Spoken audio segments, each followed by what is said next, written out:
నమస్కారం. ఈరోజు తిరుపతి జిల్లాలో చంద్రగిరి సబ్ డివిజన్ పోలీసు ఈరోజు ఒక ఇంపార్టెంట్ బైక్ అఫెండర్ని ఒకరిని పట్టుకోవడం జరిగింది.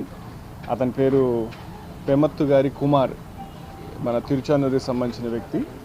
ఇతను ఈ మోటార్ సైకిల్ అఫెన్సెస్ చేస్తూ ఉంటాడు, 2 వీలర్ అఫెన్సెస్. ఈరోజు మనకు క్రెడిబుల్ ఇన్ఫర్మేషన్ మీద, అంటే మనకి ఈ మధ్యకాలంలో ఈ 2 వీలర్స్ థెఫ్ట్ కావటం, దానికి సంబంధించి ఆఫీసర్స్ కూడా కంటిన్యూస్ ఎఫర్ట్స్ చేస్తూ ఉన్నారు. సో ఆ ఎఫర్ట్స్లో భాగంగా ఈరోజు ఈ ముద్దాయిని మనం కస్టడీలో తీసుకోవడం. సో అతని దగ్గర నుంచి దరిదాపు ఈ బైక్స్ అన్నీ కూడా దరిదాపు 53 బైక్స్, యాక్చువల్లీ 53 బైక్స్ రకరకాల చోట్ల ఉంటే అవన్నీ కూడా మనము చూసి ఇవన్నీ కూడా రికవర్ చేయడం జరిగింది. ఈ బైక్స్ అన్నీ కూడా దాదాపు 40 లక్షల వర్త్ చేసేటటువంటి బైక్స్. చాలా మంచి వర్క్. ఇతను ఈ ముద్దాయికి ఇదివరకు కూడా ఇతని మీద కేసెస్ ఉన్నాయి. దాదాపు 6 కేసెస్లో ఇన్వాల్వ్ అయి ఉన్నాడు. మన తిరుపతి, రేణిగుంట సబ్ డివిజన్స్లో ఒక 6 కేసెస్లో ఇతను ఇదివరకు అఫెన్సెస్ చేస్తున్నాడు. కాబట్టి ఈరోజు ఇంత మంచి వర్క్ చేసినటువంటి మా డిఎస్పీ చంద్రగిరి గారికి, ఇన్స్పెక్టర్ తిరుచానూరుకి, వాళ్ళ సిబ్బంది అందరికీ కూడా నా ప్రత్యేకమైన అభినందనలు తెలియజేస్తున్నాను. సో మీ అందరికీ తెలిసిన విషయం, మన ప్రాపర్టీ కేసెస్ గురించి జిల్లాలో ఎక్కువ ప్రయారిటీ ఇచ్చి ఎక్కువ ఫోకస్ పెట్టి మనం చేస్తూ ఉన్నాము. సో దాంట్లో భాగంగా మనకి ఈరోజు మంచి కేసు కావటం జరిగింది. ఈ దొంగతనం కేసులే, ఈ 6 కూడా దొంగతనం కేసులే. సో ఇతని మీద షీట్ కూడా చూసి మనం ఒక షీట్ కూడా ఓపెన్ చేయడం జరుగుతుంది. ఇతని మీద కేసులు అయినాయి, గ్రేవ్ కేసెస్. దాంట్లో కూడా దాదాపు ఒక 20 లక్షల రూపాయల నగదు మనం రికవర్ చేయడం జరిగింది.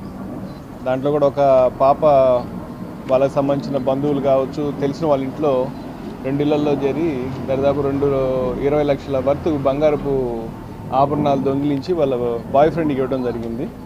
సో అది కూడా మనము ఛేదించి పుత్తూరు పోలీసులు ఆ పాప నుంచి మొత్తం ఇంటాక్ట్, అబ్బాయి నుంచి మొత్తం ఇంటాక్ట్ ప్రాపర్టీ కూడా రికవర్ చేయడం జరిగింది. సో ఈ 2 కేసులని మనకు దాదాపు ఒక 60 లక్షల విలువ చేసేటటువంటి నగదుని మనము ఈ అఫెండర్స్ నుంచి మనం రికవర్ చేయడం జరిగింది. మనకు 2 వీలర్స్, 2 వీలర్స్ చాలామంది ఉంటారు కదా మనకు, చాలా అంటే వీళ్ళలో చాలామంది మనకి ఎంఓ అఫెండర్స్ కింద 2 వీలర్ అఫెండర్స్ ఉంటానే ఉంటారు.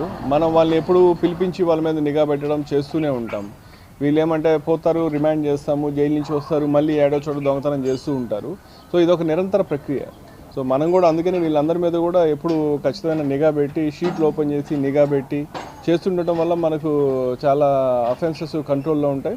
కొన్ని జరిగినా కూడా మన వాళ్ళు త్వరగా వాళ్ళని పట్టుకొని వచ్చి చేసినప్పుడు కూడా మనకు రికవర్ అయ్యే అవకాశం కూడా ఎక్కువ ఉంటుంది, detection. And for more videos, please subscribe to iDream. Please subscribe to iDream. Please subscribe iDream. And please subscribe to iDream. For more videos, subscribe to iDream. please like, share and subscribe to the channel. Congratulations, iDream. Subscribe to iDream. Subscribe to iDream. So subscribe to iDream Media. iDream ki iDream team andarki huge congratulations. Please subscribe iDream Media. Please subscribe to iDream. Subscribe iDream. Please subscribe to iDream. iDream అంటే నా కళల ఛానల్ను subscribe చేసుకున్న నోరు తిరుగుతలేదు, మీరైతే గంట గుర్తు కొట్టండి. For more such videos, please subscribe to iDream. Subscribe to iDream. Please subscribe to iDream. Please subscribe iDream Media. Please do subscribe to iDream. Please subscribe to iDream Media. For best entertainment and information, please subscribe iDream. And don't forget to subscribe to iDream.